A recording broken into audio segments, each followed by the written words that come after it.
Hello and welcome round to my house. It's yet another typical Saturday morning here in Hampshire. The crew are here, Ralph's in makeup, the cupboards are full, and me and two top chefs are getting ready to serve up some cracking recipes using tomatoes out of my greenhouse. Yes, tomatoes out of my greenhouse for a multi-talented singer, presenter and actress. So what are we doing out here? Let's get cooking.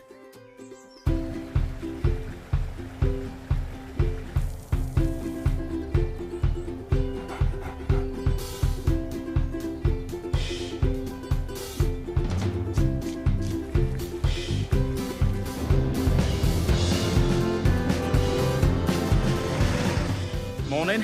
Are you coming in then? Good morning. Now, what a show we've got lined up for you today. This one is going to be great. We're joined throughout the morning by a singer, songwriter, presenter, and now movie star. Fleur East will be in the house.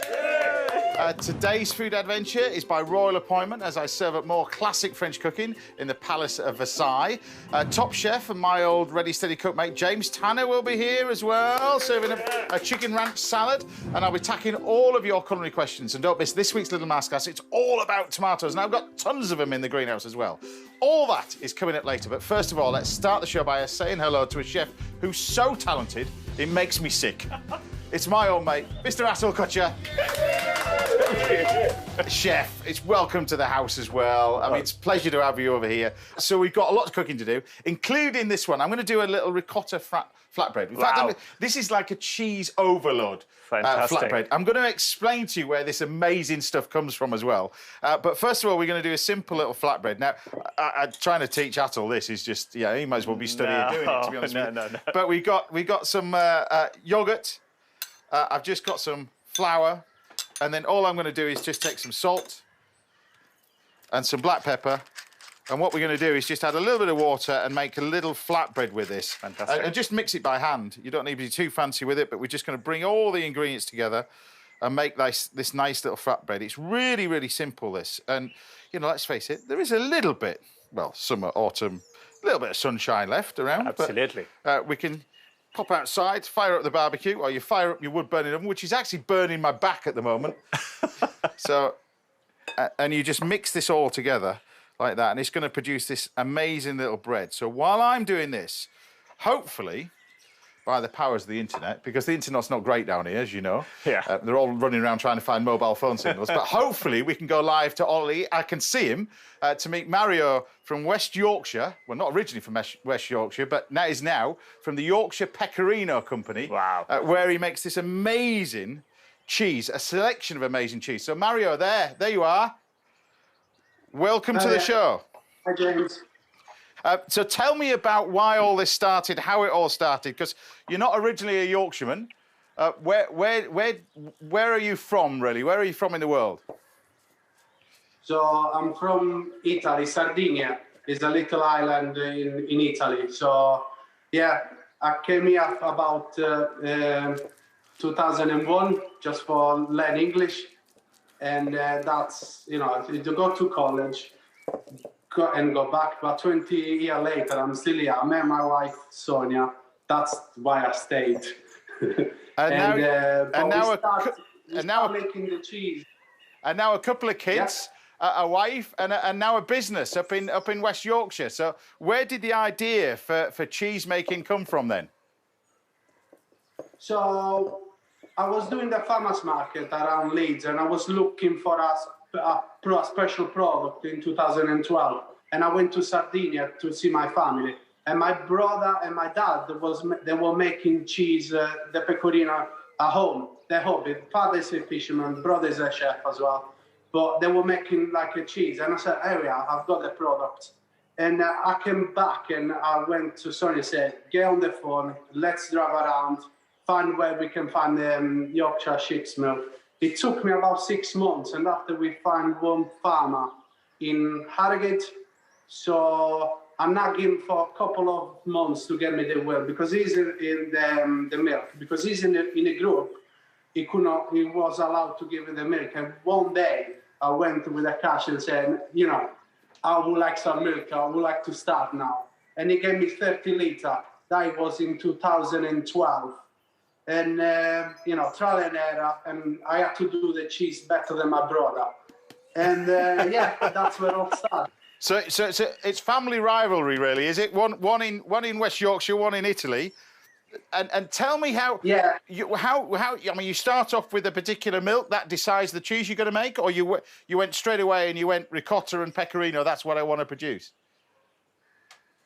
Well, I started.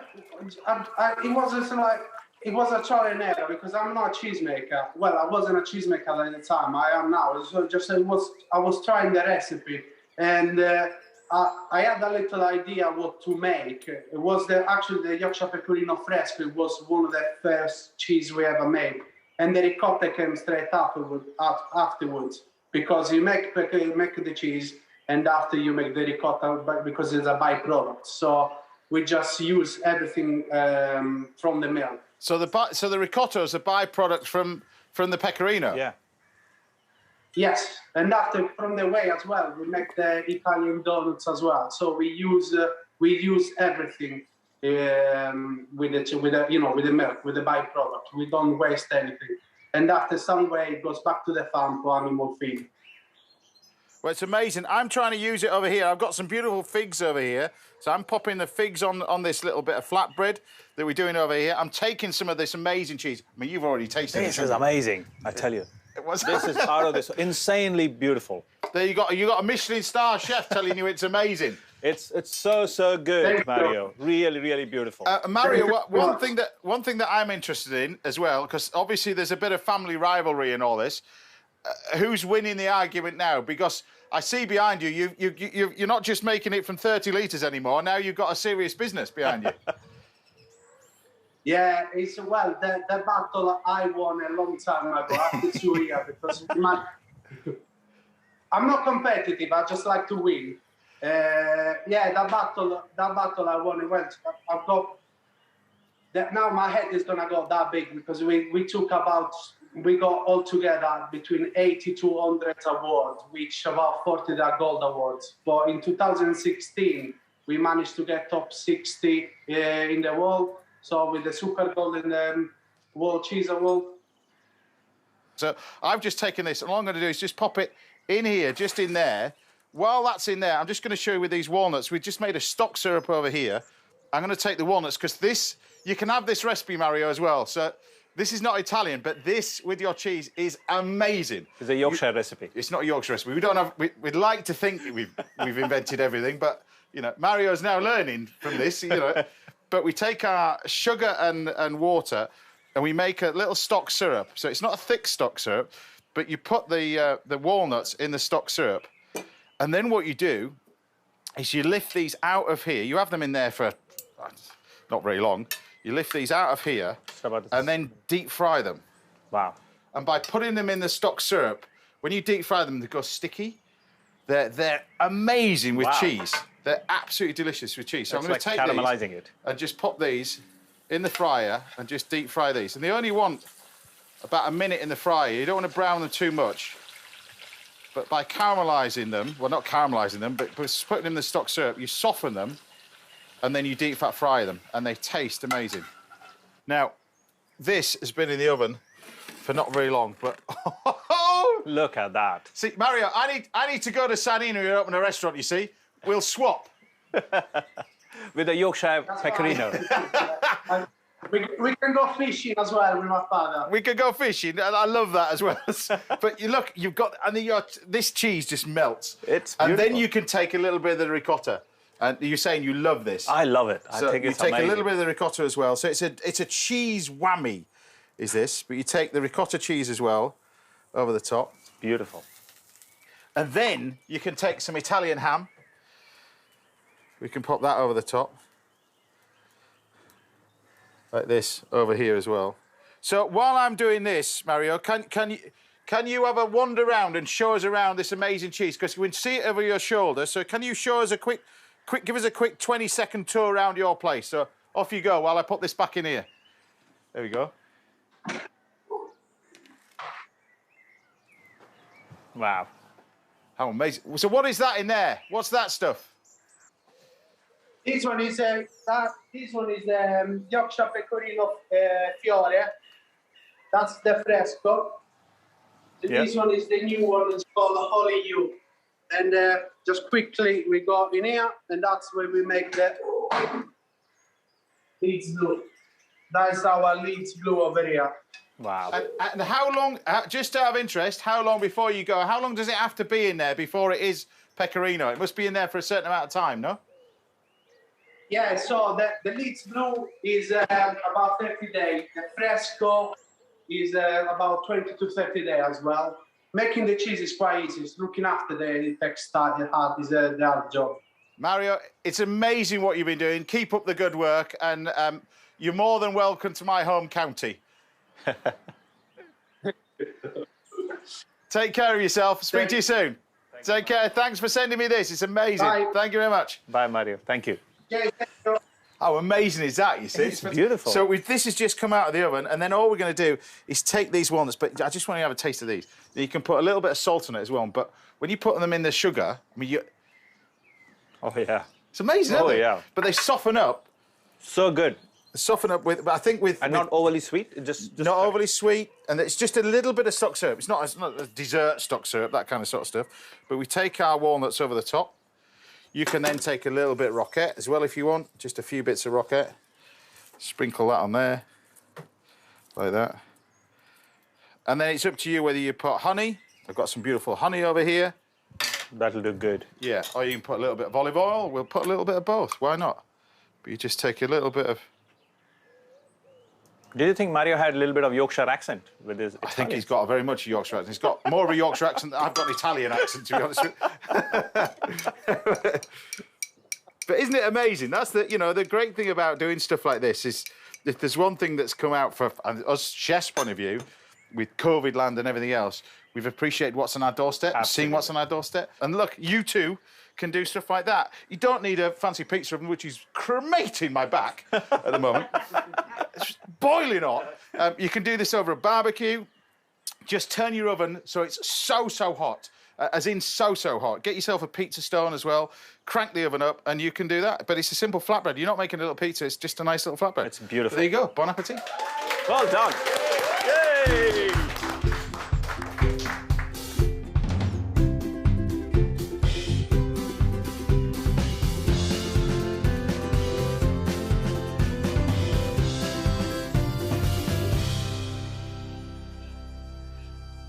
Right, we'll take a little bit of this, then, Chefy. Oh. Ha! Proper All right. lads. Bring it on. Taste a little bit of that cheese of the once, the melted bit of... I mean, I've used pecorino and ricotta on that. In fact, I've used the blue on there as well, so we've got a bit of everything, really. But I think with the walnuts, a little bit of the ham, touch of the honey, I think it's lovely with the pigs. It's tasty, no? Tasty. Understatement. Yeah, tasty. There you go. Right on cue, my next door neighbour sorts his hedges out. Anyway, right, still to come. We've got a masterclass in tomatoes, and Fleur East will be swinging by the house very shortly, but don't go anywhere, because after the break, it's your chance to put me and this fella, Atul, on the spot as I try to solve some of your kitchen dilemmas. I'll see you in a minute. It's very, very tasty, this. Very, very This is tasty. amazing.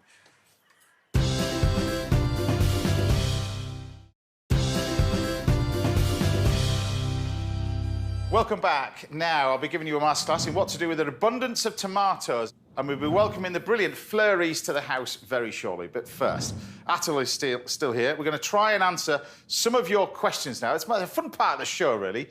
So instead of just reading out your emails, we're giving you the chance to call in and put us on the spot. So we should be joined on the line now by Alan. I can see him. Alan's a keen fisherman. I can see that as well. Welcome to the show, Alan. Thank you, James. Morning. You obviously like cooking. How can we help you? Love it. So my question for you, James, today is I really like fish. I catch it as well. Yeah. But I obviously love eating it. But I'm never sure whether I should eat the skins or not. Or are there any rules? Are there any do's or don'ts? And I'd just look for some advice, please. Well, the question is what you catch, really, first of all. I think that's what fish it is, really. Absolutely. So if you're catching fly fishing, which looks like what you've got behind you, so you're... Yeah, trout, salmon. Trout, salmon, you're OK. Generally, you can eat all skins. True. Yeah. However, certain fish are quite tough. So things like turbot and halibut. I've got a piece of turbot over here. Beautiful bit of turbot, mind. It's absolutely glorious. But the skin, if you rub it over the top of a turbot, is quite leathery. And this is a small turbot. They get to be much, much bigger than this. Yeah. And what you want to do with this is you want to cook this in a way where it preserves the white flesh, but then you don't want to eat the skin. So I would cook it skin side down and then peel the skin off afterwards. If it's things like salmon and plaice and cod and that kind of stuff, you're generally looking at this sort of thickness. What the skin will do is protect the fish while you're cooking it. Because generally, if you don't have that, it's going to brown the flesh, and that's not going to taste as nice as if it's the crispy skin. So you'd put it in the pan, and you'd almost cook it. Well, I'll show you how to cook it, actually. We'll get this pan on, and I'll show you just simply how to cook it. But we take a little bit of oil, and if you're doing salmon or trout, it's the same thing. However, trout is a little bit tricky. And with trout, what I would do with trout is I would basically just take trout and grill it. So trout and mackerel have got quite delicate skin, as you know. If you try and pan fry trout, or if you try and certainly put it on the barbecue, it sticks. The skin is gone. But what I would do is then just literally put it on a tray with the skin side up, because you want it to crisp up under the grill, and then put it under a high grill and cook it all the way through. So don't even turn it over, because the fish is actually quite thin. But you can see if I take this piece of cod and put it in the pan, I'm just going to leave it in the pan now, and that will quite happily sit there and start to crisp up. That's the key to this, is you just allow it just to sizzle nicely. So once you get to that stage, then, because it's quite thick, you can then pop that in the oven. But again, don't turn it over. Cook it all the way through on the skin. That's what I do. So your answer to your question is, there's no rule for one, no rule for the other. You can eat all skin. All skin. That's what I like to do. And especially with the mackerel and trout, I don't try to put it on the pan ever. Yeah. I don't mind cooking it on a skewer in tandoor or on a barbecue. Because even on a barbecue griddle, it still sticks. So if you're going to cook it on a, like you say, you put it on a skewer and do it over the open course, it doesn't touch the grill. Doesn't touch the grill, and it cooks perfectly well. So we're going to take this, and then once you get to that stage, look, you can see the skin go nice and crispy. Can you see that? That is what we're looking for. Then what you would do with this is to simply cook it. You would then take this and just pop it in the oven. So that's a mixture of butter and olive oil. Stick it in the oven, 6 minutes, out, cooked. Perfectly cooked. All right? You can eat the skin on that one because you've crisped it up. Sea bass is the same. Yeah. The only real ones that I would peel the skin off afterwards is the halibut and turbot, but you can't go fishing for those with the gear that you've got in the back of shop. You need some serious gear for those ones as well. But anyway, best of luck with everything. Yeah, no, thank you. Thank you very that. much. Thank you very much. And now we've got another question from Linda and her granddaughter Ellie. How are you? Fine, thank you. Hi. How are you doing? Now, you're on holiday, aren't you? Are you on holiday? Well, we're sort of on holiday. We're in a caravan. We're in a caravan in West Sussex. Oh, well, I don't know. That's sort of caravan. I've got a motorhome. I love it. I think it's a fantastic thing to be. And let's face it, we can't go very far, can we nowadays? So it's better off at home, isn't it? Really? No. That's right. That's why my son bought this last year, so that we could just come whenever we wanted to. Fantastic. So how can I help you? Okay, I always find that when I try to brown meat to put into stews or casseroles, I can never brown it. I've followed all the instructions you've given us over the years: hot pan, hot oil, room temperature meat. I put it in the pan, and it always tends to bubble as if it's got water in it. Yeah. Stewing, yeah. And it never seems to brown. The key to this process, whenever you're doing a stew, is to brown the meat, as you know. By browning the meat, you'll end up with a brown stew. Yeah. So we don't use gravy browning, that's cheating, and it doesn't taste the same. So you want to brown the meat. So it's opposed to, if you're doing a white stew, you wouldn't brown the meat. So with browning the meat, what you really want, to be honest with you, if it is starting to bubble like yours is, generally the stove or the stove is not hot enough. So what you need to do is leave the pan on there for a good couple of minutes, 3-4 minutes, and get it really, really hot. And then kind of do it in batches. So when you're doing this, you do it in batches. Now, the prime example of that is I'm going to do a little rack of lamb over here. But what I mean by that, you can see the pan smoking in here, look. If I just take this and put the lamb in, and nothing else, there's no oil in here or anything. If I put it in here, you'll see this fat starts to render down. Now, the temptation with this is to put too much meat in it to start off with. And by that, you're reducing the heat of the pan down, and it will actually start to stew. So what you want to do is take out a lot of that fat or the oil that you're putting in. Don't use that. If it is starting to bubble, that's because the stove that you got probably doesn't get it as hot as what this is. Now, it's also important when you're doing this... Is that the same process with beef? Exactly the same process with beef. But non-stick pan, don't use any fat. Just put it straight into the pan, but do it little bits at a time, all right? And you can see this is smoking away. You'd panic at this point. Leave it, all right? Particularly for a stew, you've got to make sure the meat is really, really brown. And then you can roll it around like that, look. And it starts to colour. We can roll that around all over the place. Now, this is a nice little thing that I thought you could do. You could do it in this in your little caravan, but you might need to open the windows, all right? But you could do this. You can go this and get your... This is so easy to do, you see. You go in and get your butchery, like that. You can then take a few herbs. And I've just got a bit of parsley over here, like that. A little bit of basil. I wanted to show you this added little recipe, really, rather than do a stew, something nice and quick. We can take our little herbs. You can use whatever you want. You can use mint from your garden, whatever you want. Stick it in a blender. You've even put a few little breadcrumbs, but you can put a loaf of... a couple of slices of bread in here. We blend it, and you end up with this amazing colour. And if you blend it, a bit like the piece of meat, you just leave it, and look at this colour that you get from this. Look. Look at the colour you get on there. Beautiful. You get this amazing crumb, all right? Then what you do, get some mustard. I don't know what you like with mustard. Are you OK with mustard? As long as it's not too hot. I eat anything. You eat anything. With this, I eat anything. You're not the only one as well, to be honest with you. This is Dijon mustard. So it's not English mustard. It's way too hot. So a bit of Dijon mustard. And then all we do with this is we take our lamb, and this acts as the glue, look. You put it in here, in our crumb, and it sticks on it, look. Like that. You put that on there, and then pop it in the oven, 15 minutes. This is all it takes to cook this. So nice hot oven, 15 minutes. Funny enough, I've got some cod in here that's ready. But there we go. If Alan's still on the line, look, we'll flip that over. We'll flip that over, and you can see you get that nice crispy skin. If I lift that off, we can then take our nice little bit of fish, like that, and the skin is lovely and crisp, all right? That looks amazing. There you go. So speaking to two people at the same time, isn't it? The power of the internet, isn't it, really? And then when it's in the oven, you take this lamb out, you leave it to rest. Look.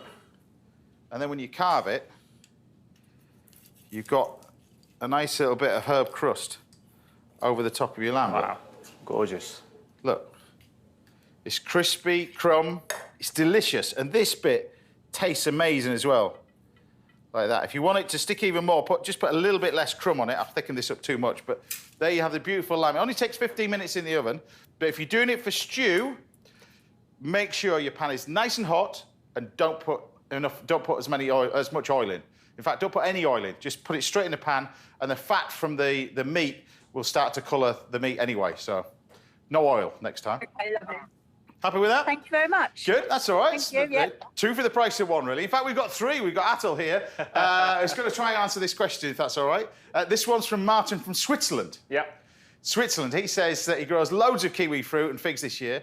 Have you got any ideas what to do with them? Now, the reason why we don't have them here, and the reason why I'm not cooking with them, is that I'm allergic to kiwi fruit, so that's why I'm anywhere near here. Kiwi fruit's unusual. What would you do with it? So kiwi fruit is quite an interesting fruit. It's quite complicated and difficult one as well because there are very few uses with that. So I use kiwi fruit, especially when it's quite sour, in my marinades because it has got the right kind of acid in it to break down the muscle of any meat. So any red meat, to be honest. So if I'm cooking lamb leg, whole lamb leg, I would rub it with the kiwi fruit and then put the marinade on top because it works incredibly well. It breaks it down. However, if you've got loads of kiwi fruit, I'm not asking you to make all the marinade out of it. Make a jam, kiwi fruit and pear together, and that works incredibly well. It's a very standard recipe of jam. Just apply the same one which you would use for making either apple or strawberry jam. I mean, figs I love anyway, whether they're just roasted in the oven, just with a little bit of cheese, bit of ham. But to me, one of my favourite things is the frangipane tart, the sort of the frangipane base with the jam, the fig jam, and then you put fresh figs on the top and then bake it in the oven. That's the perfect way. But if you have to preserve it, then I would make a beautiful autumn-winter chutney with that. Yeah. And the spices I use are beg your pardon, cardamom, clove, and bay leaf. These are the only 3 spices I would use. Use 1 red chili for a kilo of figs. Right. Sugar, a little bit of vinegar, some raisins. Stew them together. You always top trump me with recipes. Why do you always come on the show? Anyway. I keep it simple, girls, don't I? You see, he tries to complicate everything. They're just giggling away in their caravan look. Right, if you've got any questions or anything to do with food, then do drop us a line to one of our addresses on the screens right now. We'll try to answer them on the future shows. Well, still to come, I'll be teaching you everything you ever wanted to know about tomatoes in today's little masterclass, and we've got dishes all the way from Atul again, and Chef James Tanner. But don't go anywhere, because after the break, I'll be saying hello to my guest, Fleur East, who's in the house. I'll see you in a bit.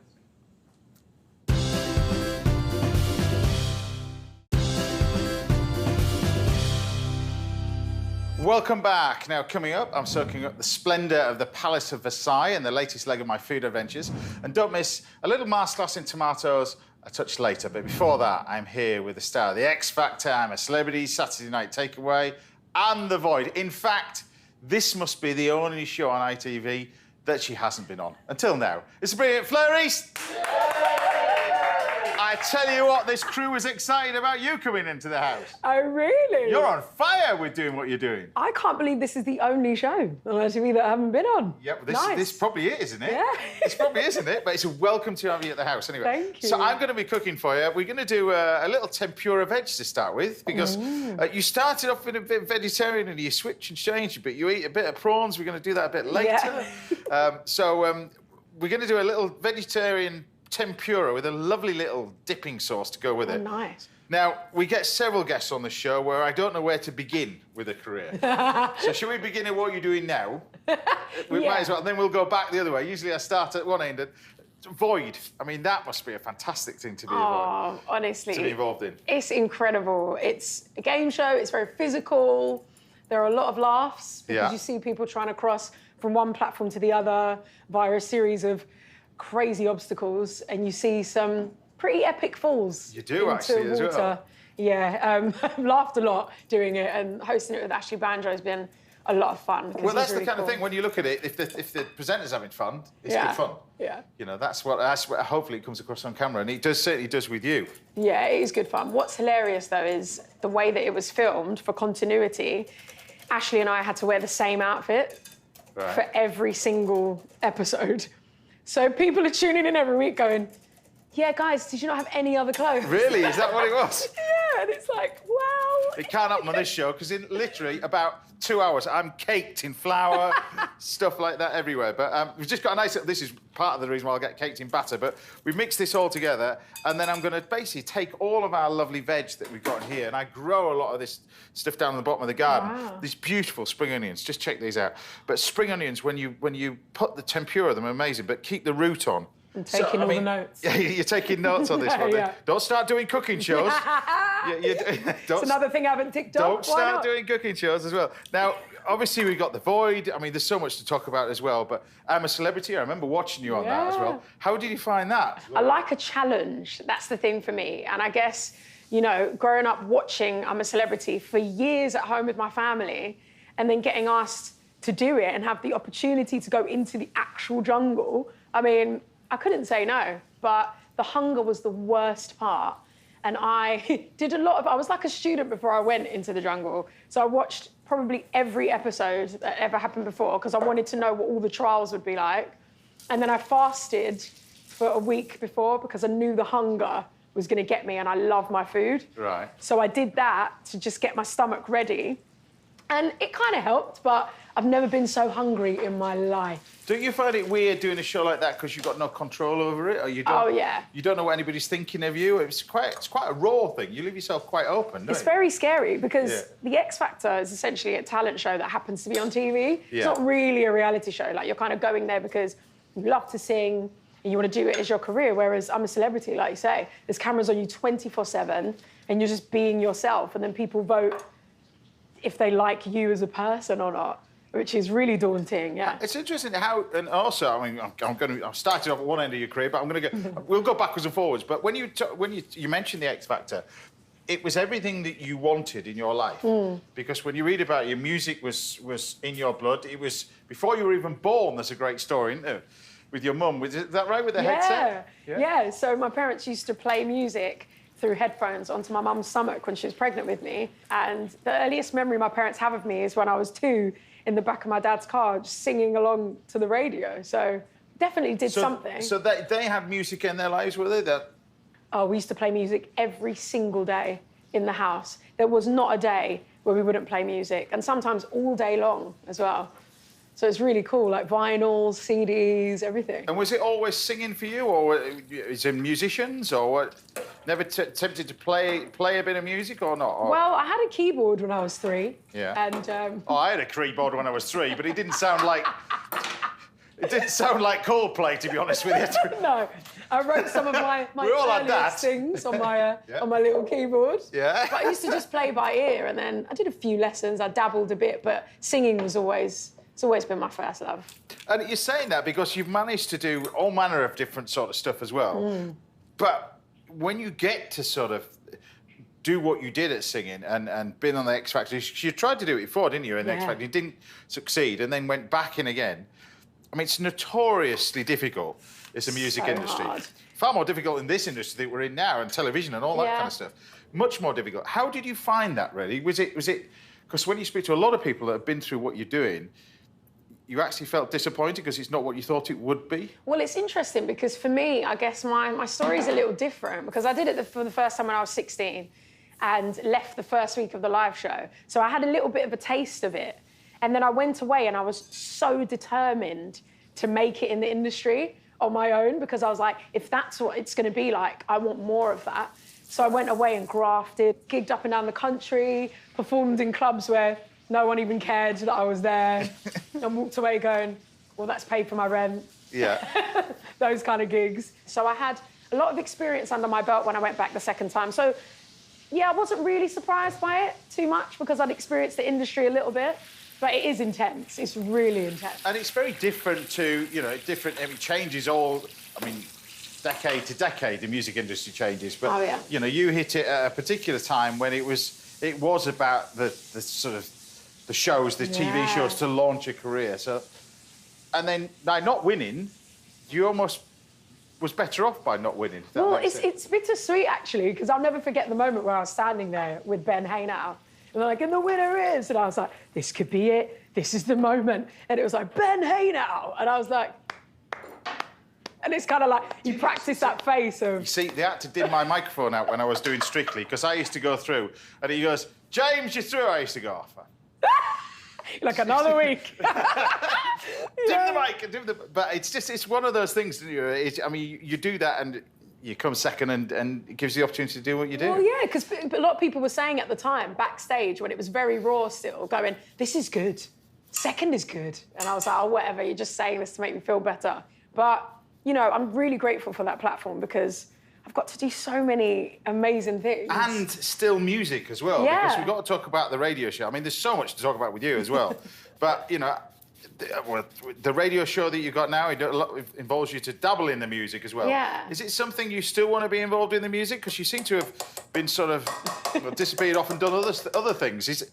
Do you want to get back into that? I know we're going to talk about the little musical thing that you're going to be doing as well, but any albums in the future? Well, for me, I feel like it's something that I will never stop doing because it's not really a job for me. It's more of a passion. But, yeah, I know, I will definitely be releasing music. And I think being on Hits Radio now is a lot of fun because I've been in that position, going to radio stations and doing interviews, and now I get to talk to artists, but I'm coming at it from a different angle. So it's really cool talking to artists on the show and hearing new songs before they're released and things like that because I love music. So exactly. Well, like I said, there's not much to talk about.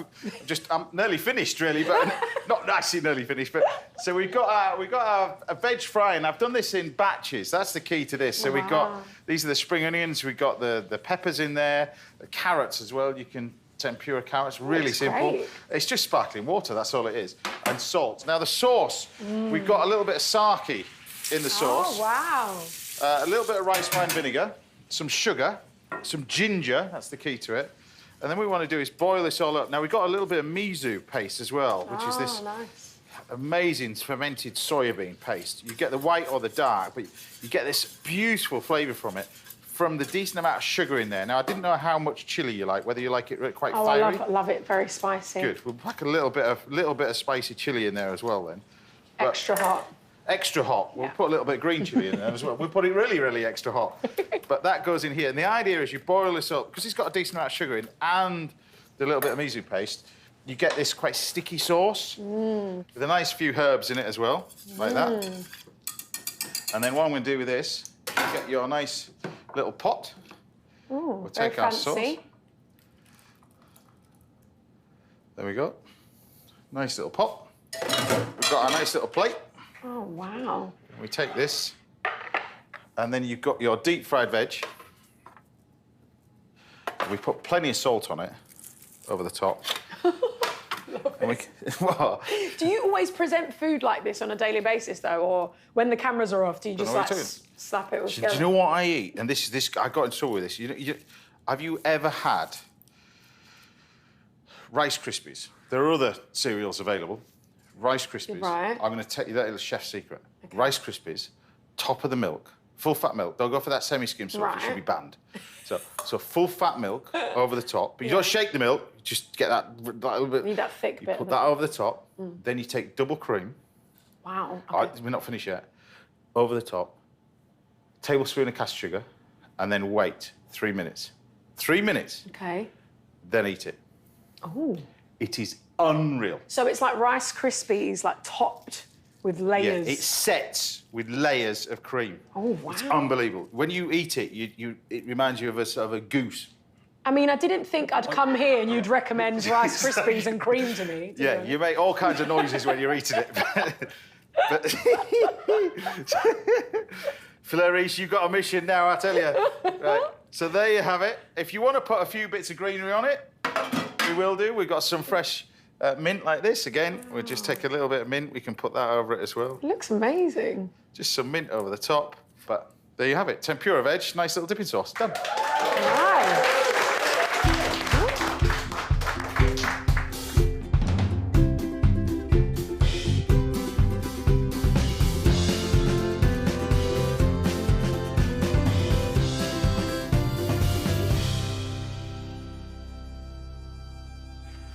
Fleur, bon appetit. Oh, man, look at You that. just grab Where a do I bit of veg start? and you dunk it in. Dunk it in. Oh, it smells amazing as well. Oh, my gosh. It's all right? Whoa. There's so many flavours. There's a lot going on. But That's sensory overload. yeah, but well, in a good way. that's the sake, the soy, the little bit of miso, Oh, a bit of everything, wow. a bit of the sugar, a bit of chili, the ginger, everything else, but it tastes really nice. I mean, I don't know what I was expecting, but it tastes better than what I thought. Well, that's a start, because that is starter. You've got main course overload coming later on in the show as well, but good. You're all right, aren't you? I've been winging it for a while, but, you know, there you go. Right, we got another recipe. Good actress, thank you very much for that. We've got another recipe in store for her a little bit later. And Chef James Tanner will be in the house very shortly, but join me after the break when the genius that is Mr. Atul Kochhar will be working his magic in this very, very kitchen. I'll see you in a minute. He's all right. Wow. Wow.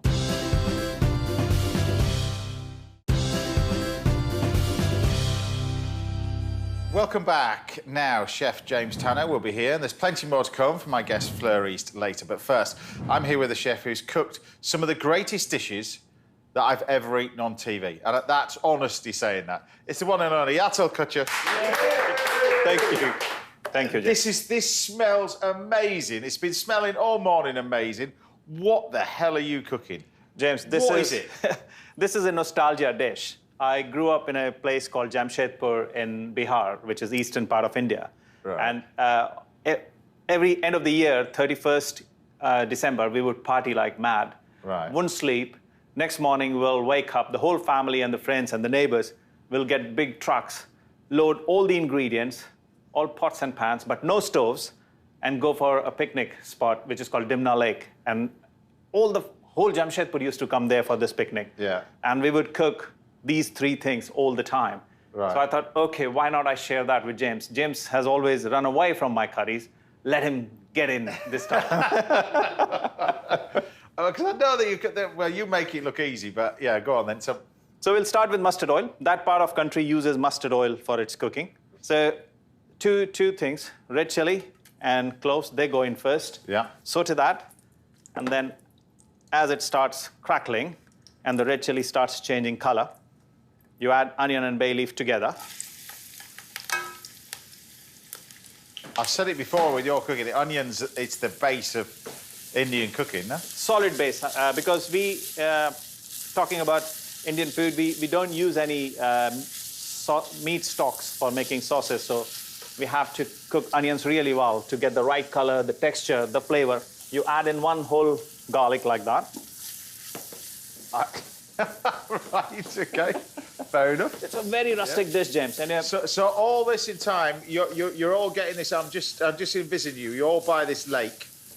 This is then cooking away. You're about to get changed into your Speedos.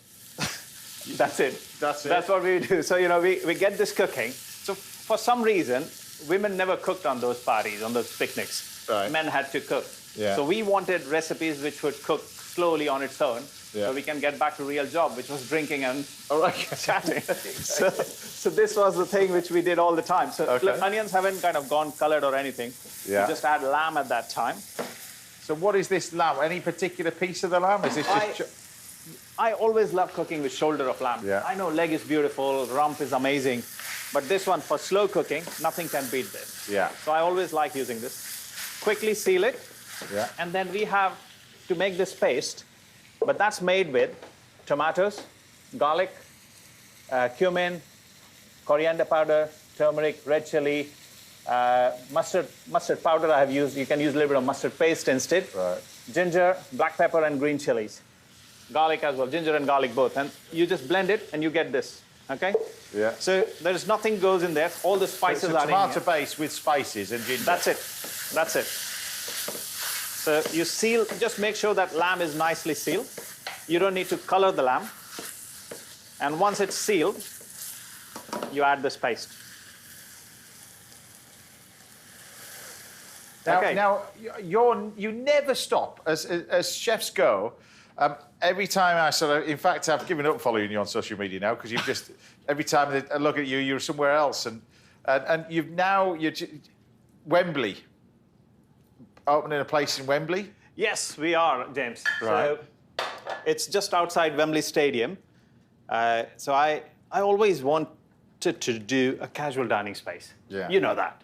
So I've always been inspired by street food big time. Yeah. So I took this chance. I said, okay, I will bring entire India in 25 or 30 dishes, no more than that, but small plates so people can sit around the table, have a small drink, and enjoy these plates. So that's the idea. And we're going to call it, the restaurant will call Masalchi.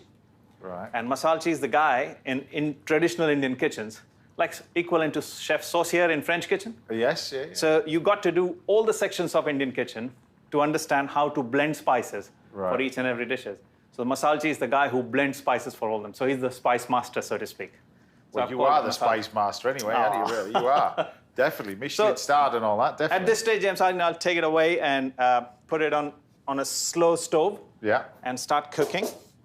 So this would be on your open fire? Open fire, easily. Yeah. And I'll swap the pans. I'll keep this one going as well. Yeah. So that we are ready to serve you, sir. All right. So this is a dish in 3 parts. That's the lamb bit. That's the lamb bit. So next bit is potatoes. Yeah. So we start again with the mustard oil. I'll take the heat up a bit on this one. And as this heats up, you add fenugreek. Asafoetida. So tell me about this thing, because this is, if you use it incorrectly, it's really powerful, isn't it? It can be very powerful. So you add a little pinch, not too much. Yeah. And I think that's a bit too much in my opinion, but it'll do. Right. And it's a gum that grows on a tree. Right. Okay. And in old times, there is a sect of Hindus who don't eat anything that grows underground, and they never use ginger and garlic in their food. Right. So the Indian doctors came up with this stuff, saying if you use that, then you are given the nutrients which ginger and garlic are supposed to give you. So that's the story I've heard. Sounds good. So garlic, this goes as complete cloves in there. Yeah. And you take the potatoes out, which have been cut, you can cut into wedges or fingers. This is called aloo bhaji.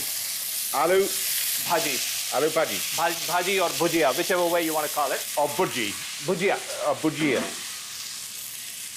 One thing that I find fascinating about India is there's zones for food. You know, because people look at India and they don't really understand all the zones. I mean, there's just, you know, north, south, east, west, middle. You've just got authentic food from region to region. It just, I mean, the map of what's happening in India in food terms must be vast. You know, to try to understand India, that what spice we use in which part of the country and what ingredients is going to be very tough, James. Yeah. So just by cooking Indian food for so many years, I've worked out that if you start understanding through the oil you cook in different regions with, I think that's a more sensible way of approaching Indian food. So North India would be ghee and butter. Yeah. South India would be coconut. Yeah. East India, mustard oil. Yeah. West India, groundnut oil, the peanut oil. Yes. And that kind of gives the flavor to the dishes. Yeah. So I have kind of practiced through that, and it works incredibly well for me. Yeah. So once you reach that stage, you reduce the heat to medium, put a lid on, and let it cook gently. So it caramelizes sometimes, but it doesn't go wrong. And it should be just perfectly cooked when you take it off. Right. Okay, so coriander goes in. Ginger, lots of ginger when to finish. Right. And rice, I've just boiled it, so we're not hugely So you use the red rice, yeah? I've used red rice, and this part of India uses red rice. So Biharis, they love their rice, and they cook lots of dishes with this kind of rice, but with these curries, it goes amazingly well. So look at the garlic. I'll give you separately. You just know that that's going to taste amazing. Here we go, sir. So we'll switch off.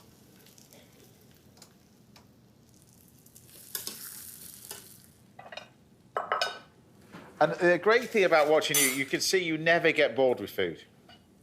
I love food, James. The amount of stuff that you have, your brain must...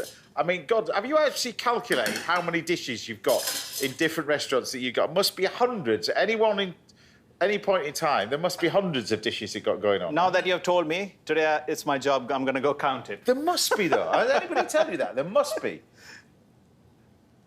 Yeah. So that's the red rice. Yeah. So that's just boiled, what, 3 to 1? Yeah. So 3 to 1 is the best way to do it. Because it absorbs like pilau rice, doesn't it? That's the thing. Absolutely. So it goes by absorption method, works incredibly well. So with that, you would normally serve some papadum, some salad. All those things are pretty common.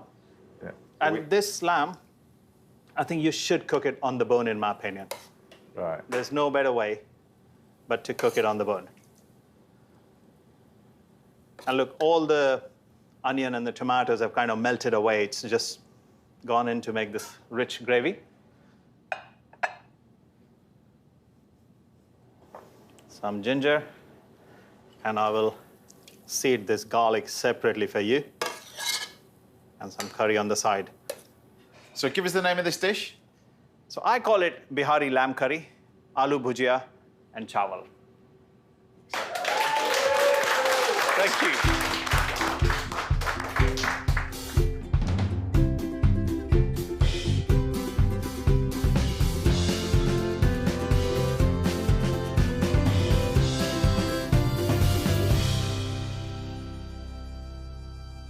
I'm queued up, ready. I'm ready. Can I have a taste of it then? Okay, off you go. I feel I need to be in swimming trunks. I think you'll enjoy it more. Full of fun. You don't want to see that, to me in swimming trunks, for the full authentic experience. Now, as well as that, if that wasn't busy enough, you're doing a new book. Tell us about the new book. So I wrote a book called Curry Every Day. It comes out in March, April. And this is vegetarian stroke vegan curries from all over the world. Right. Just not India or Pakistan or Indian subcontinent. But I just inspired different spice paste, different spice blends, and made with all the vegetables we get in this country. So I'm really looking forward to that book. I enjoyed cooking and writing it. That is truly brilliant. He upsets me every time he's on, so you won't see him for another 2 years. But anyway, Atul Kochhar, everybody. Thank you. you. Thanks a lot. Thank you. That's amazing, amazing. Mr. James Tanner has got his work cut out next. Following that with a chicken ranch salad. And later I'll be treating Fleur East to some pasta a little bit later. But after the break, I'm visiting a true wonder of the world, the Palace of Versailles, on my food adventures. I'll see you in a bit.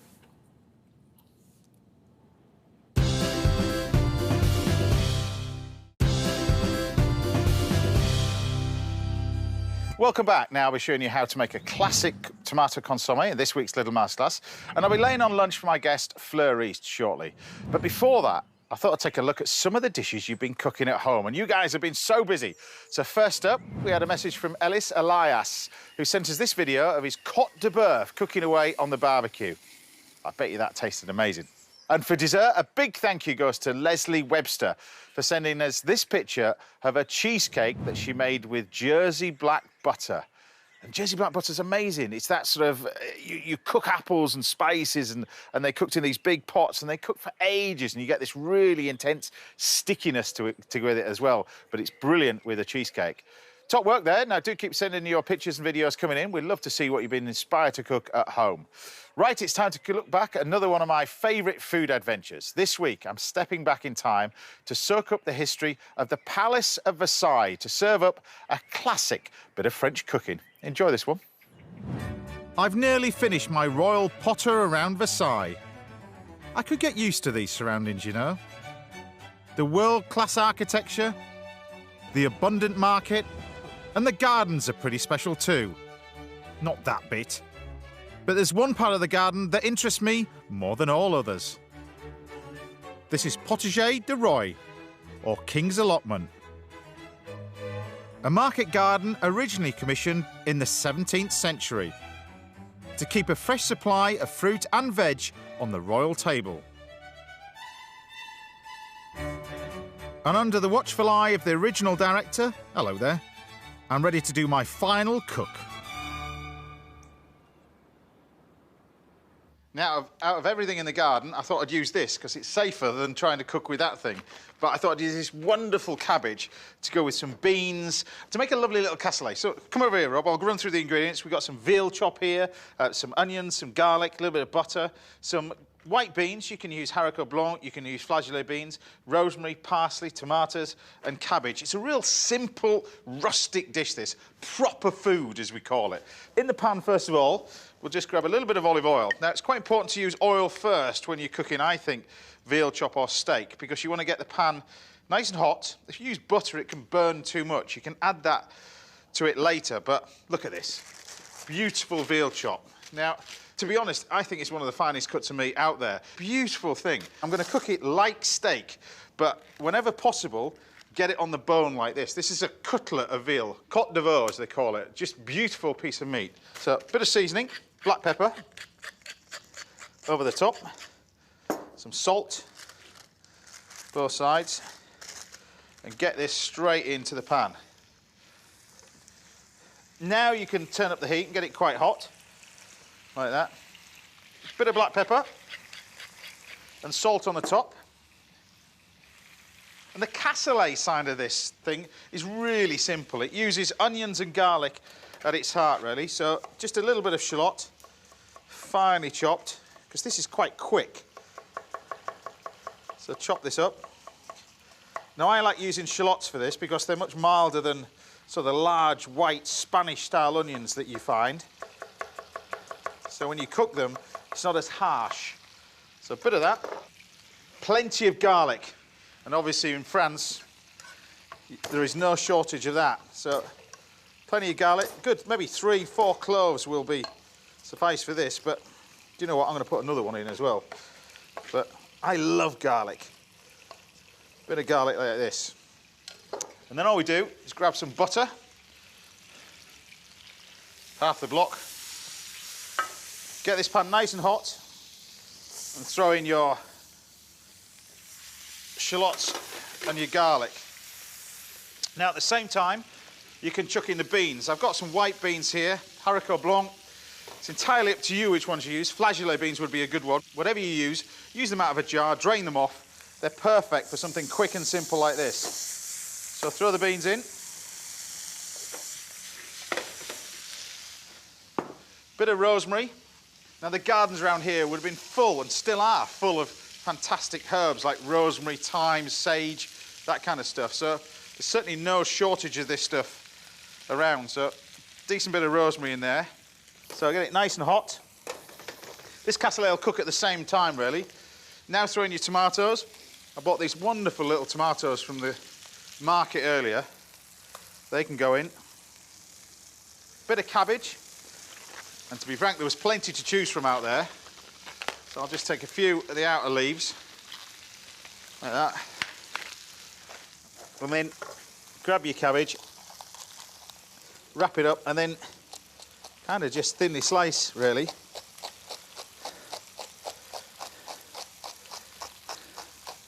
Nice and thin. And then the temptation with this is to add more and more bits and pieces. Now, the thing is, as it starts to dry out, you can get a bit of wine, not this one, bit of white wine over the top. If you didn't want to put wine in, bit of water, just a touch, like that. And you just keep cooking this down, simple as that. Over here, we've got the veal. We can then turn this over.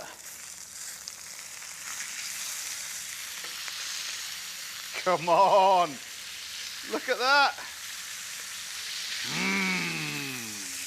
Now we can start to put in the butter.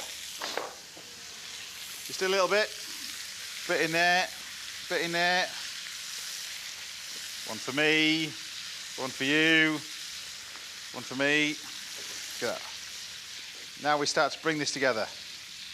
Look at that. It's just so simple, this. It's not bad wine as well. Bit of parsley. You can use the French parsley if you want. So much easier to wash this flat leaf parsley. Throw in the parsley. Plenty of salt. Good bit of black pepper. Now, if it starts to dry out, of course, got a bit more wine if you want. Bit of that. Switch the heat off. Now, you don't have to serve this with veal. This works really well with chicken. Well, it's amazing with fish, or just as it is, really. Just like that. You can serve it. You can grab our platter. Never mind melt me, Rob. Get on here. Look, look, look, look. Over the top like that.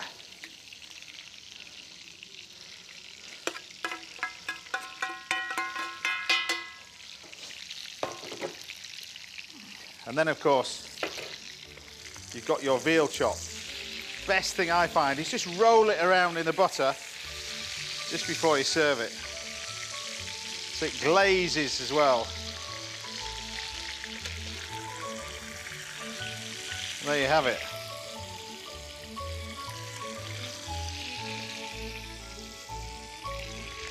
You feel the need to be a bit fancy, bit of parsley over the top.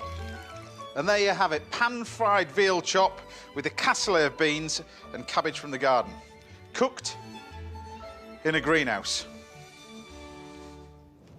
An amazing part of the world. If we ever get a chance, go visit it. It is beautiful, staggeringly beautiful. Right, we've got a recipe all the way from James Tanner in a bit, and I'll be serving up linguine 2 ways for Fleur East. But don't go anywhere, because after the break, we've got a masterclass in tomatoes, and I've got tons of them in there, which is a good job, because I'm going to use them. I'll see you in a minute.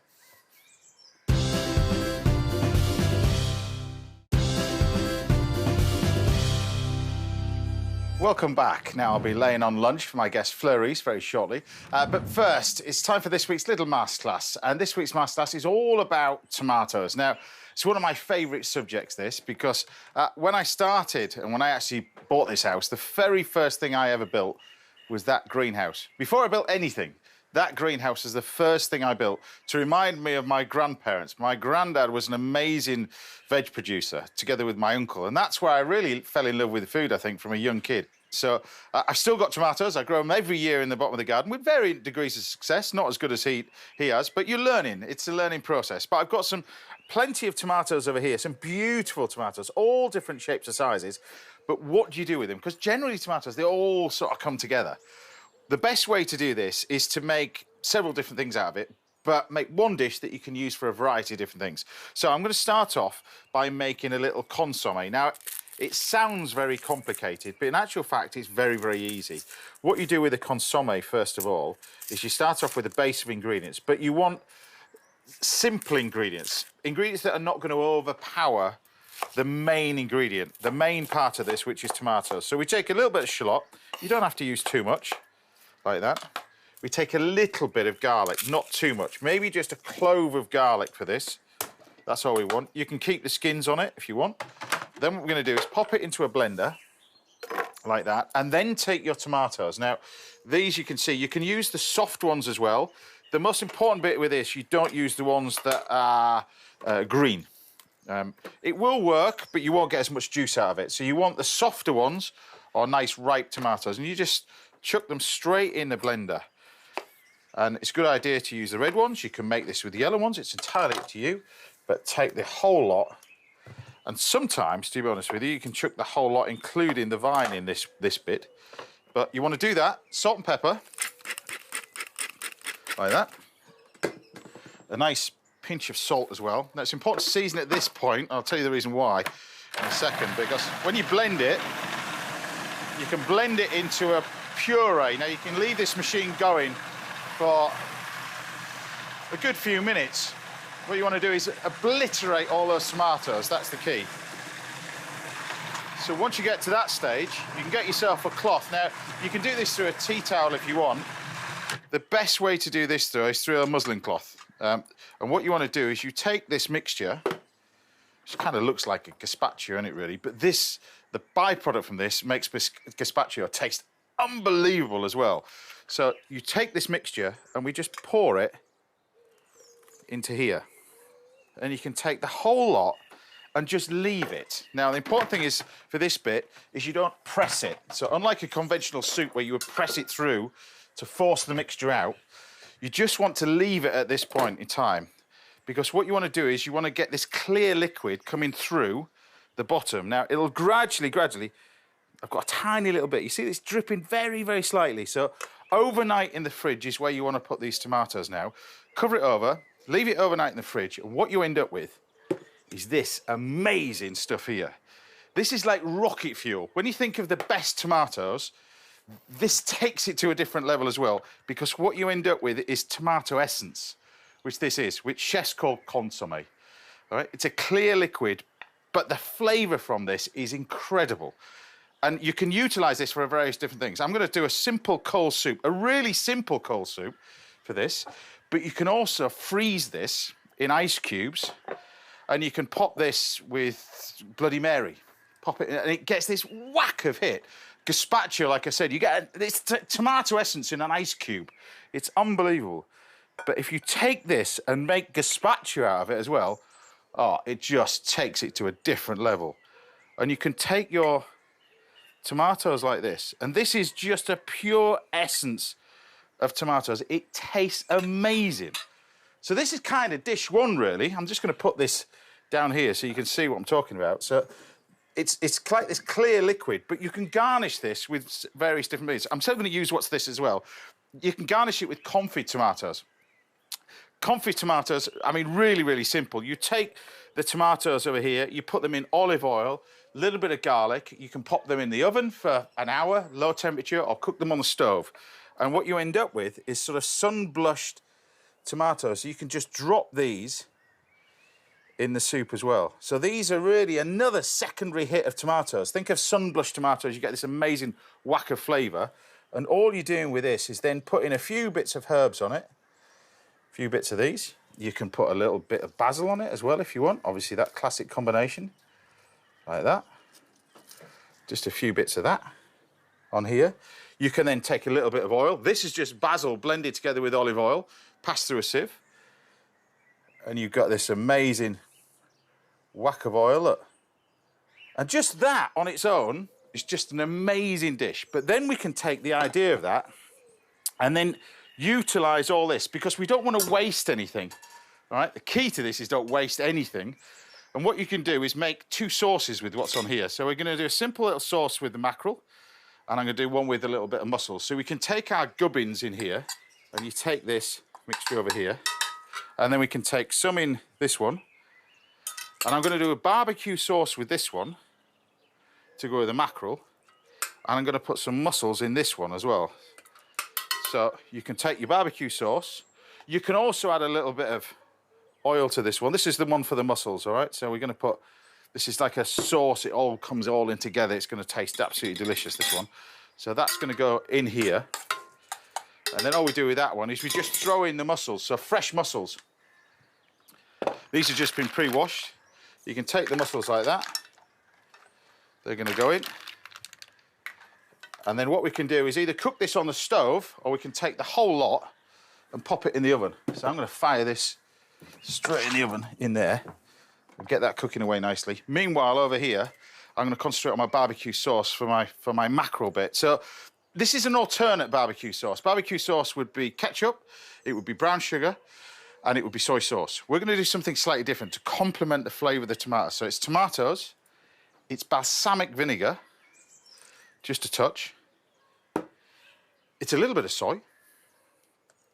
But rather than the brown sugar, I'm just going to add some honey to this. And we take the honey.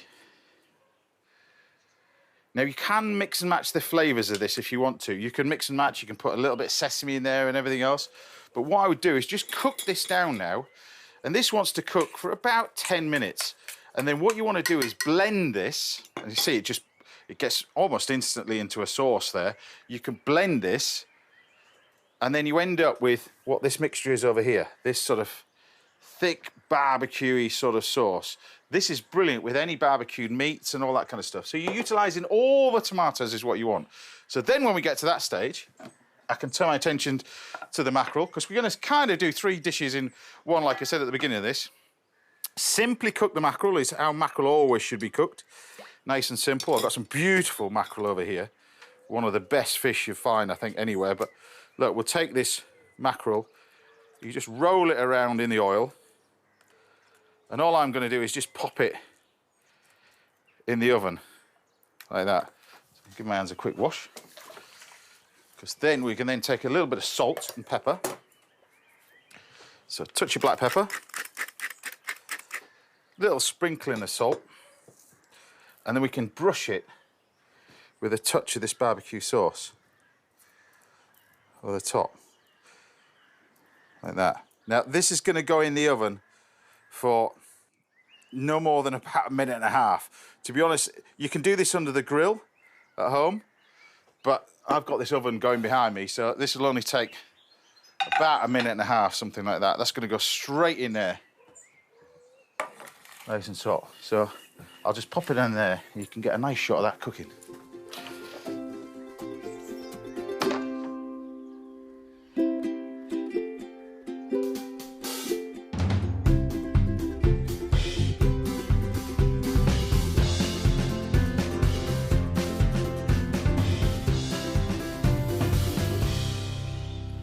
So the mussels are going to take about 1 minute more, something like that. But this one is there ready. Now, to serve this, we can do we'll do it, should we do it on that one? Chefy one? Chefy one, this one. Deciding which plates to go on. And then all we can do with this is just pop the freshly cooked mackerel on here. Nice and simple. We can then grab our tomatoes that I was talking about. These are the little confit ones. Nice and simple as well. A few bits on there. And remember I was saying about the consommé, about seasoning beforehand.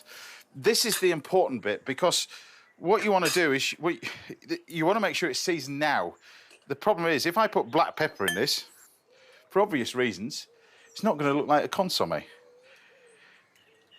It's just not going to be clear. So you can use a bit of white pepper, which is fine, but you're better off seasoning it before it goes into the cloth. So plenty of salt and pepper there. You're going to adapt it a little bit afterwards and maybe pass it again, but you can pecan this up. Now you can either use, like I was saying, a touch of vinegar, but I love a bit of this. This is a little bit of white balsamic.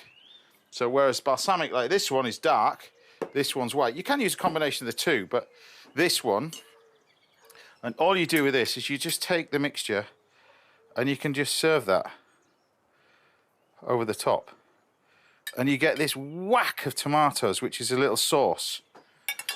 You don't have to do too fancy with it. Again, just a few little sprigs of basil. That's all you need. It's just fresh fish, tomatoes, nothing else. If you want to put a little bit of this oil on it, you can be a bit chefy with a little bit of oil. But you see, you've got a sauce like that. Really, really simple and simply cooked fish. And then one final thing, because we've got this mussels in here. This is all with the gubbins that I've got left in the pan. You can see the sauce there would be ready to blend now. And then all you can do to this, to finish it all off, you can then take some fresh basil, like that. We can then rip this up. So this would be brilliant if you wanted to do with a little bit of pasta as well. You can utilise this.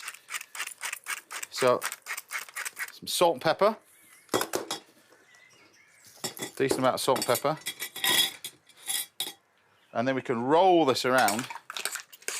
And look, you've got yourself a lovely little dish of mussels with a tomato sauce, like that. And then you can then bring this across.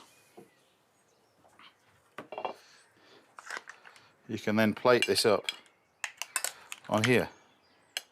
Now you can either just serve this as it is, like that, with a little bit of pasta maybe. But also, don't forget, you've got some beautiful mackerel on the side. And you can take a nice little piece of mackerel and put that on there. And you kind of got 3 dishes all in one, really. In fact, probably you've got 4 dishes on there. There's the most amount of dishes I've cooked in one item yet, but you've got some beautiful mussels over here with the gubbins from the tomato sauce. You've got mussels there with a little bit of mackerel. You've got the classic consommé. You've got the consommé used as a little sauce, but also, don't forget with this, you can have all these with an amazing Bloody Mary or a nice gin and tonic, to be honest with you, with a bit of this. When you freeze it as ice cubes, it just tastes amazing. But there you have it. Tomatoes, 5 ways. Done. Yeah. Easy as that.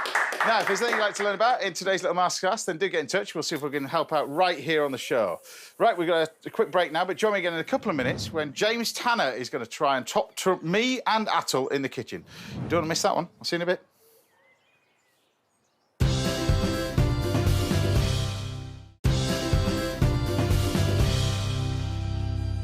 Welcome back. Now, I'll be having another chat with my guest, Fleur East, very shortly. But first, a chef who spends most of his life driving between his restaurants in Kent and Devon. So basically, he uses my house as a motorway service station, technically. It's Mr. James Tanner. Yeah. Thank you. Great to have you back at the house. Good to see you. Stopping on your way, travelling from somewhere. Where are you going tonight, then? I'm going to go back to Kent. See, I told you. I'm back to Kent tonight. I told you that. So what's on the menu, then? Look, brilliant, simple recipe today. We're going to do crispy chicken and ranch salad. Sounds pretty good to me. Well, fire away. Yeah, the stove's yours. OK, cool. So, look, it's not rocket science. We've got some beautiful chicken breasts, and I recommend trying to buy the best ones you can, really. Yeah. And these are skinless, so obviously no skin or bones at all. And I want to make it cook quicker, but also it gives it that nice surface area for that coating, that all-important coating. So chicken breast, keep your hand flat, halfway through the chicken breast, just keep going down. Obviously, keep your hand flat. You can just open it up. And it's kind of a schnitzel way of prepping it, but also there's a wonderful name, paillard, which was that pan-fried. I remember doing a dish like that with plum ketchup and mozzarella and ham and all that sort of stuff baked in the oven, and sage. But that one as well, it's lovely. Cool. There you go. So, look, really simple. Let's get rid of this. OK, so we're going to do a pane or breadcrumb. Yeah. OK, so it's flour, egg, breadcrumb. So I need to use the liquid as my binding agent. Yeah. So let's grab the eggs. So, I mean, it's quite interesting, you two, because you and your brother, you've got 2 restaurants and quite far apart. Yeah, 262 miles to be precise, James. Exactly. Yeah. Not that you've counted it many times. Yeah, I'm up and down. You said it, though. You're halfway. Right. And you're, I mean, originally from Kent? I'm from Kent. Right. But opened the restaurants with Chris, my brother and business partner, in Plymouth in 1999. And it's an amazing restaurant. It's in a gin distillery. Yeah, so we've got one in the Plymouth Gin Distillery called the Barbican Kitchen. Like 100 cover, brasserie, New York lofty style, very trendy, cool interiors, all that kind of thing. And then we've got the Kentish Hare, which is a beautiful Kentish pub. Yeah. Beautiful garden, lovely restaurant, both open plan kitchens, that kind of thing. Right, okay. So really, really nice. So, I feel like I'm back at college, James, look. Yeah, flour, egg and breadcrumb. Yeah. Egg and breadcrumb, classic. Yeah. So here we go. So you'll see, I'm just going to give that surface area I was on about, and also I'm just going to start to heat my pan up as well. Because we could stand here now and cook this in oil and then finish it with butter and everything else like that. It doesn't take very long, though. It's going to take about 4 minutes, 5 minutes to cook. It's not going to take very but long. we're going to be even more simpler, where I'm just going to do this in a little bit of oil, colour it both sides, put it onto a tray, put it in the oven, 180 degrees, not too fierce, and just let it cook through. You want it so the chicken's just cooked, obviously. Yeah. Obviously to the right, correct temperature, and cooked through, but not dry. I didn't realise it's 20-odd years you've had it down in... No, the first one, Tanner's, we had that one for 14 years. The brasserie I've had 15 years. Same, basically my daughter was a week old when we opened the brasserie. Yeah. So that didn't go down well, because obviously, 1 week old baby and we opened the restaurant. But yeah, so 15 years. And then Some people may call it timing. Yes, they did, but it kind of just happened. And then also, obviously, the pub, like I said, we're 8 years in on that one as well. That's great. So it's it's great. It's great, to do it. So I'll let you cook these, because this is the important bit, isn't it? Yeah. Really? So we're going to get the chicken, knock off any excess, lay it away from ourselves, and it's just got a tiny little flicker going. That's what you want, just to get that colour. And this is more about just coloration. Let's get the two in there like that. And then while they're just doing their thing, let's get this all out of the way. So anyway, you got the chicken cooking away nicely. The chicken's doing its thing. Yeah. And we're just going to colour it, so I can now use this time to start doing bits and bobs of my dressing. So I've got banana shallot. You could use regular shallot. Okay. Only going to need half. And I'm just going to really roughly chop it, because this is actually part of the dressing. So this is the ranch dressing? The ranch dressing that goes into the blender. So just roughly chopped, just to help it along, because obviously the machine's going to do the work. So we've got shallot. We need a touch of flat leaf parsley. You can use curly, a little bit of dill, a few chives. And again, I'm not looking to do all this really super neat, because I'm going to blitz it. But in that goes into the blender with the shallot and everything else. Right. This recipe, done for years, absolutely love it. I think it works brilliantly on salads. And also you can do it on little, other savoury things and meats and things like that. It's as iconic, this one, isn't it? Yeah, big time. Massively, massively. OK, right, so in the blender, we're going to go with the shallot and the herbs. And then the mayonnaise base for this is also bound with buttermilk. So it's 2 parts mayonnaise to 1 part buttermilk. OK? I'm going to get you to keep your eye on the chicken. I am walking back slowly because I can hear it sitting. But now, look, the colour's there. The colour's there. It's looking good. Yeah, cool. So while that's doing that, I'll turn it off. 180 degrees, preheated oven, yeah? Yeah. Really make sure your oven's got up. We can put that in there. Forget about it. It's going to take about 8 minutes just to finish through, if that, Right. OK, so back to that dressing. Here we got some lovely homemade mayonnaise. Yeah. So let's go 2 of them to buttermilk. 1. The buttermilk is the key for this. This is the zingy flavour. This is the key. Slightly sour back note flavour in this dressing. Because people make it with creme fraiche and it's not the same. It's not. And also, there's another thing, and you've got to be really careful how much you put in. It's just a pinch of cayenne. Yeah. Right? Like that much.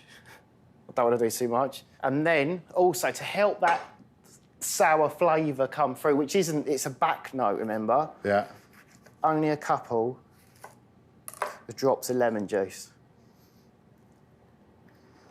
And there we go. All right, tiny little squeeze. OK. Now, get your blender. Let's get this on somehow. Come on, James, you can do it. There we go. Give it all a good mix up and let it really get that shallot. You don't need to pass it or anything like that. And it's nice to have the raw shallot in it as well. Right? And that's why it's a body use shallot, not onion. Shallot, yeah. It's got that kind of like little... It's not a bit of sweetness to it, you know, especially with a banana shallot. OK, so, on to the salad element of it all. Let's go in. We're going to garnish it with a bit of radish. I'm going to go avocado as well. Now, people have seen you out and about in the summer as well, pub in the park. We're looking forward to that for next year. As much as musicians have enjoyed getting out and about, for us chefs, you know, not only you've got the restaurants to run as well, but getting out and about doing these festivals, they seem to be the new big thing. I love it. I love it. I love doing them. It's great to have everybody out again, obviously. Yeah. And it's thousands of plates. Well, people love it. The idea of this, you just go to each one of their stores. It's like the ultimate pop-up little restaurant. All these chefs have got restaurants that you can just go in and just grab a little bowl of food and wander around and go to the next chef, and then it's fantastic. And listen to music. It's great. It's a great idea. Really, really cool. Really cool. I love doing it. And the buzz is brilliant. And also for the crew, you know, when you're working with the guys and everything, and we try and incorporate, we pull people in from both sides for them to see something different. You get the colleges involved, isn't it? Exactly, college kids as well. So really this is good. the salad bit of it, is it? Yeah, so I'm going to go today with a bit of red chicory, and I'm going to use baby gem. Let's go baby gem. I think it works really good with it. Romaine lettuce is really nice with this one as well. But you know, you could use iceberg. Well, the classic butterhead lettuce is also. Yeah, you know. Yeah, cool. So a few of this, and then we're just going to rip apart these. Now, these have been pre-soaked in a bit of cold water. Obviously, wash away any grit, that kind of thing. If you wanted to, yeah, you could cut it completely apart and salad spin it if you wanted to, you know, get off the excess. But it just, with a bit of ice water, that beautiful crunch, I think just works so well. OK, cool. So when you're dressing it as well, don't overdo it when you bind your leaves, all right? So I'm going to mix these two in here. So just it's a temptation in general anyway, isn't it, to when you season the salad to put way too much dressing. Yeah, so a tiny bit there. Or you could just do it around the bowl and literally, just so it's got a very thin coating, so you've got undressed parts of it as well. Yeah. I think people would put probably 4 times the amount of what you just put in. I am going to slap a load more on at the end, but, but I think it's just as you eat it, it's nice cool. Like that. Yeah. OK, cool. So, you can just start... You could just dump it all on the plate, obviously, but let's just build it up a little bit. And then we've got, obviously, our radishes, like I said before, our avocado pieces, put them in. It's tasty food. Yeah. That's what you're always into. I remember eating at your place as well. It's just tasty food. Yeah. It's not too many ingredients. Yeah. All about, a lot of it's seasonality as well, and, you know, not just meat, fish, but, yeah, vegetables and that kind of thing. And like you said, you know, the nice salads and how you can use different ingredients. That's what I like. Yeah. So let's put this over here. Then check this chicken. So we've got a nice little sizzle going on. Yeah, that's definitely ready. Yeah. Looking good. OK, where's my tongs? There we go. So not too dark, nice bit of coloration on it, that all-important crispy panko breadcrumbs. And you could just, like, put a whole one on there should you want, but I think we should... You could put both on there if you want, You could do. But let's slice up the chicken. And as you see, it's just nicely, you know, all white all the way through, but not loads of juices, but still quite moist, not too dry. It is wonderful, this, where it's just squeeze a lemon on the top. I mean, with the salad, it's just... Yeah. So you could lay it across the top, but obviously it's hot, that will wilt your leaves, so that's why I'd like to just put it around it, really. And also you want that crispy texture still, so you don't want to cover everything in liquid. We can use a few of these little pieces as well and just dot them. Works really well, I think, with the richness of avocado. And this is where you're going to put a little bit more of this dressing on the top, then? Only a little bit. Yeah. Well, we'll see how it goes. So, you could have... Just so as you eat it, you get a little flavour burst. Yeah. That's what I like about this. We've got Parmesan cheese that we're going to place over it as well. So I've got block Parmesan here. I quite like Parmesan, I'll be quite generous with it. Straight over the top. So give us the name of this dish. There you have it. That is my crispy chicken ranch salad. Brilliant.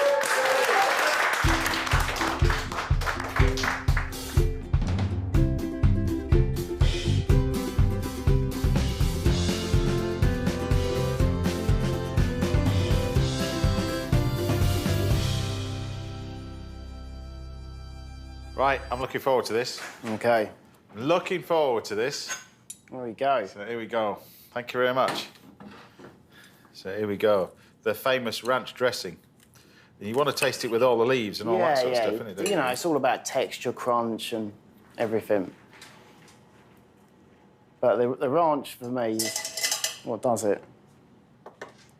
You're going quiet. It's not a bad thing, is it? So. Mate, it's amazing. And with the crispy, warm chicken, I think it's lovely. Tell you what, though, the mint Yeah. Yeah. takes it to a different level, doesn't it? That is spectacular. Simple, isn't it? Really good. James Tanner, everybody. Thank you. Right, we're nearly at the end of the show, but join me again in a couple of minutes because I've got time to serve up one more final dish for my guest, Fleur East, who'll be sitting right here. I'll see you in a minute. I'm just going to finish this off. It's delicious.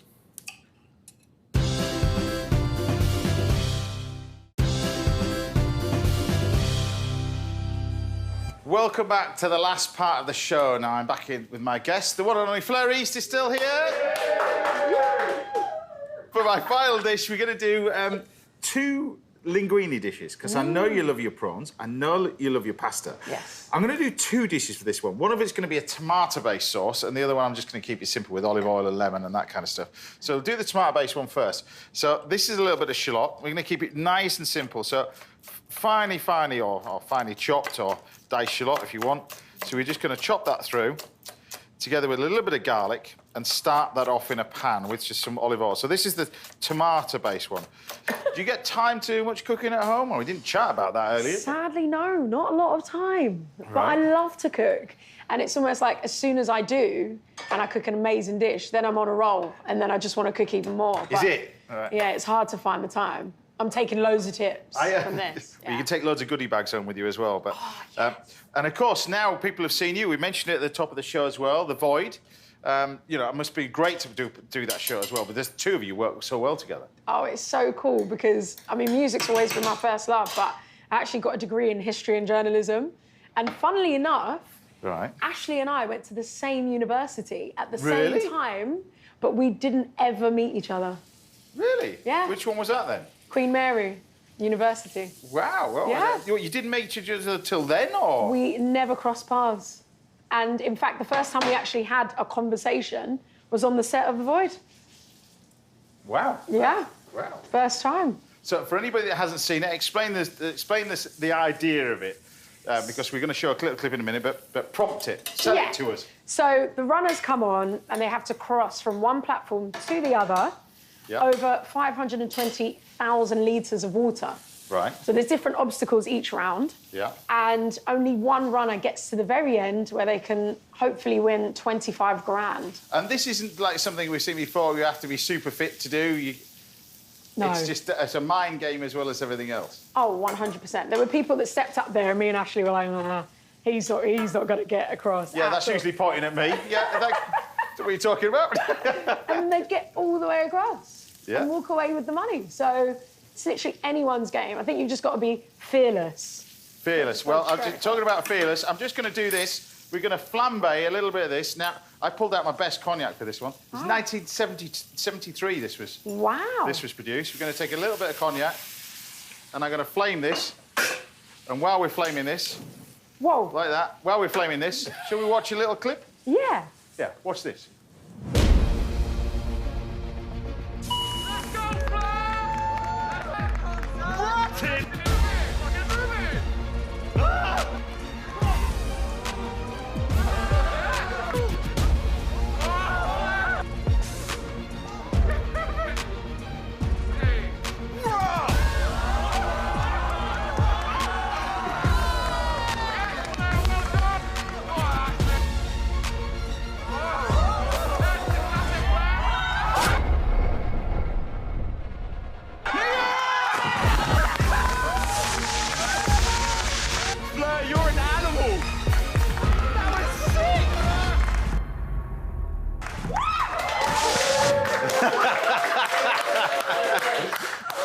that you appear ever competitive at all. No, not exactly. at all. I was determined to take him down, even though he's twice the size of me. Exactly. I mean, like you said, it was great fun to watch, great fun to do, it must be. Oh, so much fun. And just seeing everyone step up on the platform, we were so tempted every single time to get up there that we had to try it. And I thought he was going to land on my head when he did that flip into the void. I was terrified. That is brilliant.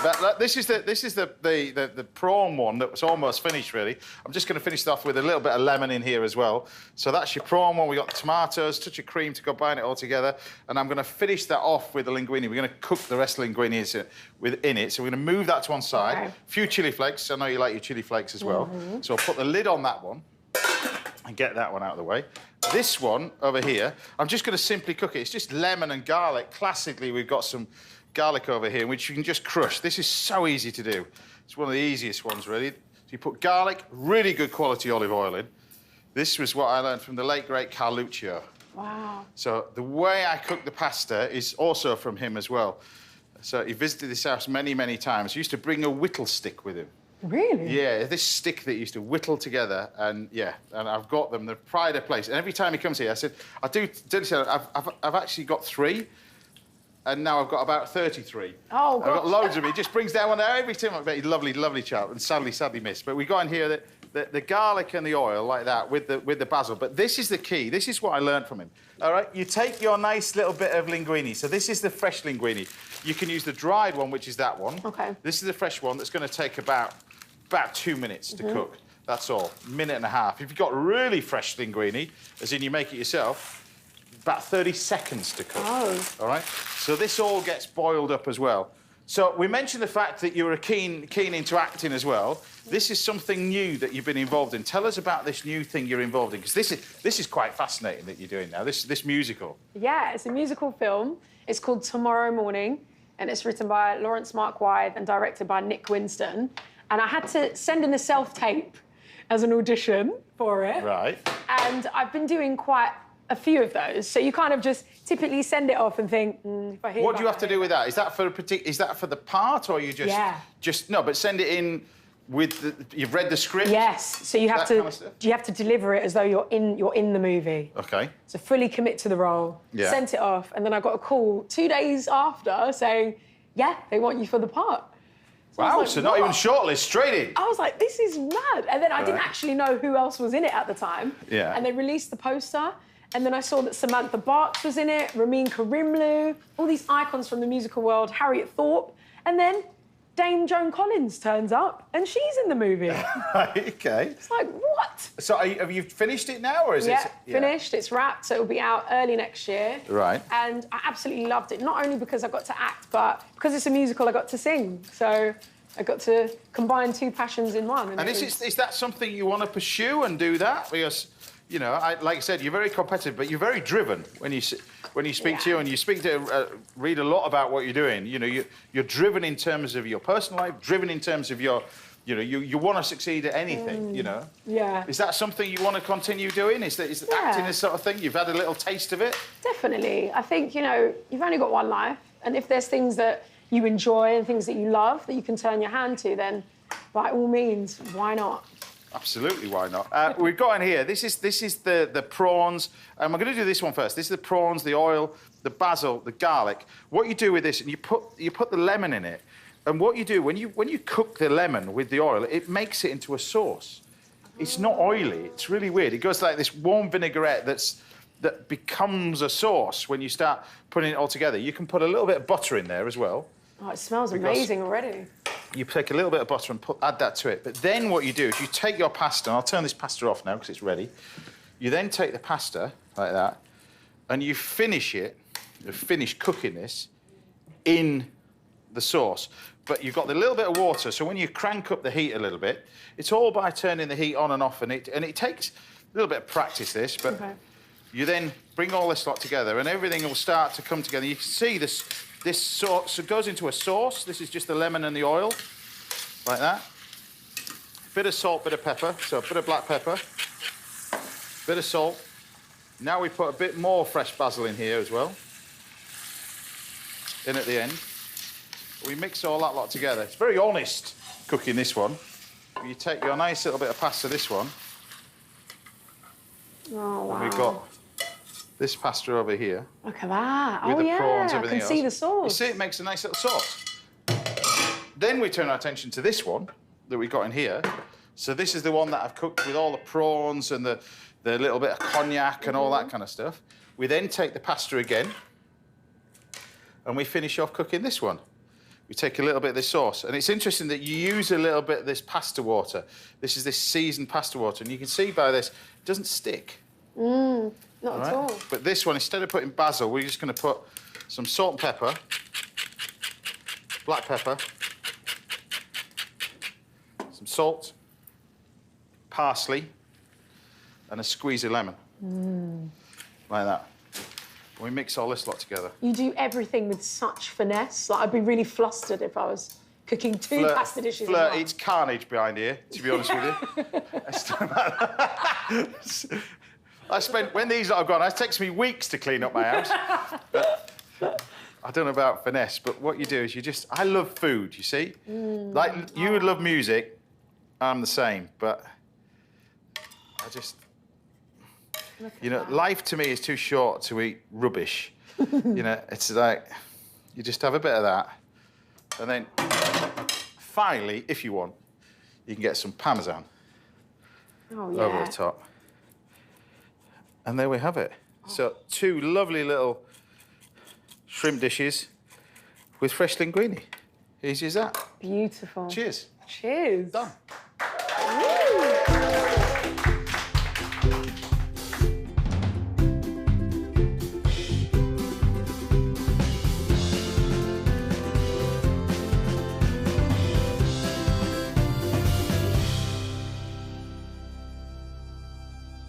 You get both.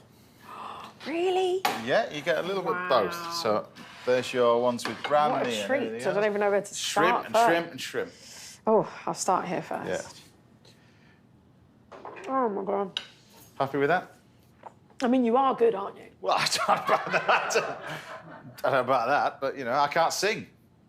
Oh, I mean, you don't need to sing when you can cook like that. I can't sing anyway. Is that right? Happy with that one? Oh, what a treat. Honestly, it's been lovely, isn't it? Such a joy. Well, it's been a pleasure having you at the house as well. It's been a joy chatting to you as well. So thank you for being a part of this, and good luck with everything you're doing. Thank you. That's all we've got time for today. A massive thank you to all my brilliant guests. Mario in Yorkshire, what amazing cheese that was. Atul Kochhar, James Tanner, and of course the fabulous Fleur East. The name of the film, so people can look out for it? Tomorrow morning. That's what it is. Well, best of luck with everything as well. Thank you. We'll see you here back, same time, same place, next Saturday morning. That'll be my house. Until then, we'll be joined by more top chefs and fabulous guests. Take care, stay safe. Thanks for watching. Bye for now. Lovely, that, isn't it?